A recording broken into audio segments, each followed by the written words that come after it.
जगन्नाथ जी अपने श्री मंदिर को छोड़कर चले गए थे। उनके रथ को गुंडीचा मंदिर ले जाया जा रहा था, लेकिन वे अपने मन को कैसे समझाते।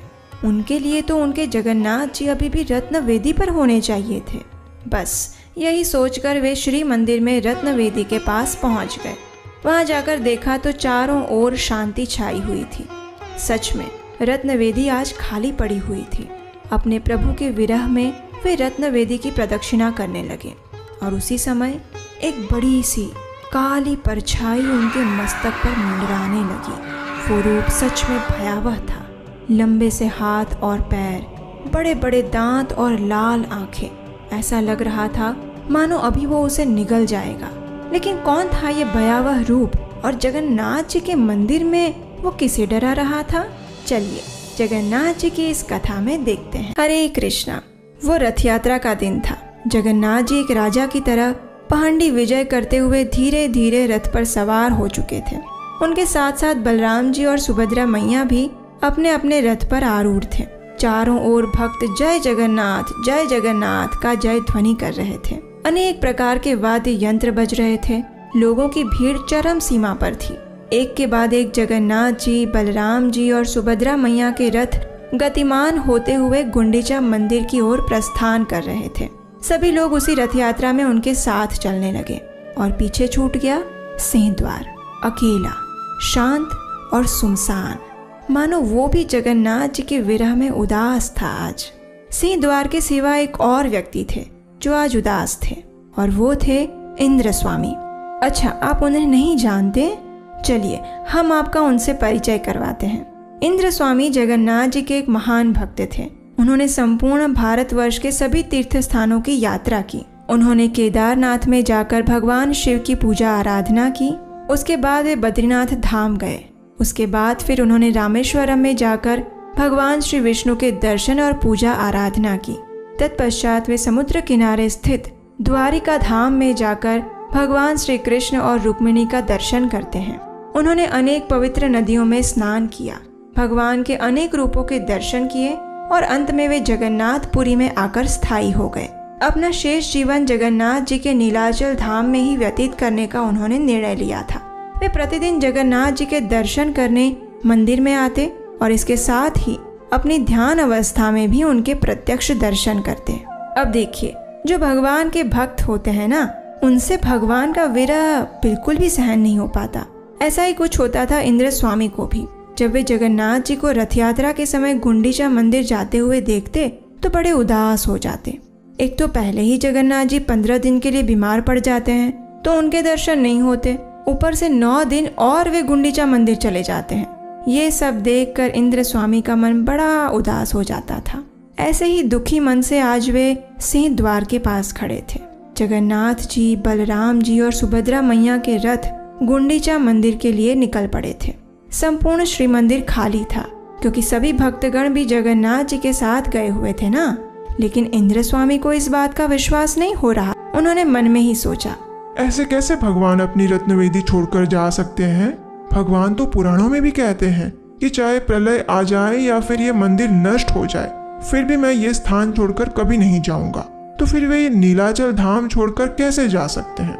नहीं, भगवान नहीं गए होंगे। ये तो सिर्फ इन सब भक्तों की भूल होगी। भगवान नहीं जा सकते ऐसे। वास्तव में ये सब तो सिर्फ उनके विग्रह को उठाकर रथ में लेकर जा रहे हैं। बाकी सत्य तो यही है कि जगन्नाथ जी यहीं पर है, इसी रत्नवेदी पर। इस प्रकार सोचते हुए वे वापस अपने आश्रम में आ गए। आश्रम में आकर वे ध्यान मग्न हो गए और रत्नवेदी पर विराजमान जगन्नाथ जी के दर्शन करने का प्रयास करने लगे। अब देखिए, प्रतिदिन जब भी इंद्र स्वामी जगन्नाथ जी के दर्शन करने के लिए ध्यान अवस्था में बैठते तो उन्हें रत्नवेदी पर विराजमान जगन्नाथ जी, बलराम जी और सुभद्रा मैया के दर्शन होते थे। लेकिन आश्चर्य की बात ये हुई कि आज ध्यान अवस्था में भी उन्हें रत्नवेदी पर जगन्नाथ जी के दर्शन नहीं हो पाए। ये देखकर वे बड़े उदास हो गए और उसी क्षण सिंहद्वार से होते हुए मंदिर के अंदर चले गए। जब उन्होंने खाली रत्नवेदी को देखा तो फिर से उनका मन दुखी हो गया। जगन्नाथ जी को याद करते हुए वे रत्नवेदी की परिक्रमा करने लगे और उसी क्षण एक बड़ी सी काली परछाई उनके सिर पर मंडराने लगी। उसके लंबे काले हाथ और पैर थे। उसके बड़े बड़े नाखून और लाल आंखें अत्यंत भयावह थी। उसके सफ़ेद बाल जमीन को छू रहे थे और जीवा कई गुनी लंबी थी। इस भयंकर स्वरूप को देखकर इंद्र स्वामी घबरा गए। आखिर उन्होंने जगन्नाथ जी को याद किया और हिम्मत एकत्रित करके उस काली विशालकाय परछाई को पूछा, कौन हो तुम? तुम्हें शर्म नहीं आती? ऐसे यहाँ जगन्नाथ जी के स्थान पर तुम उनके ही भक्त को ऐसे डरा रहे हो? चलो हटो यहाँ से, मुझे भगवान की प्रदक्षिणा करने दो।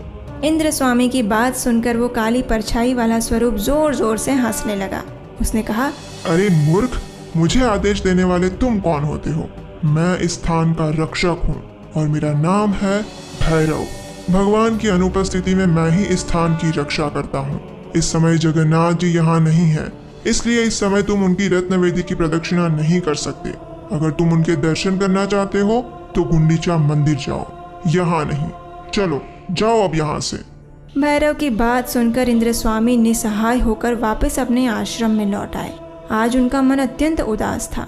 उनके मन में बार बार यही प्रश्न उठ रहा था, क्या सच में भगवान जगन्नाथ अपने नीलाचल धाम छोड़कर अदप मंडप में चले गए हैं? अब देखिए, हम आपको बता दें कि नीलाचल धाम यानी पूरी मंदिर में जो जगन्नाथ जी का सिंहासन है उसे रत्नवेदी या अंतरवेदी कहा जाता है और गुंडीचा मंदिर में जो उनका सिंहासन है उसे महावेदी कहते हैं। इस स्थान पर जहाँ जगन्नाथ जी, बलदेव जी और सुभद्रा मैया को गर्भगृह में महावेदी पर स्थापित किया जाता है, उस स्थान को अदप मंडप कहा जाता है और उस समय जो उनके दर्शन करते हैं उसे अदप दर्शन के नाम से जानते हैं। तो क्या सच में जगन्नाथ जी 9 दिन के लिए अपनी रत्नवेदी छोड़कर गुंडीचा मंदिर में ही होते हैं या फिर दोनों जगह पर रहते हैं? और आखिर गुंडीचा मंदिर में ये अदप दर्शन देने के पीछे क्या रहस्य है? क्या इसके पीछे भी जगन्नाथ जी की कोई लीला छुपी हुई है?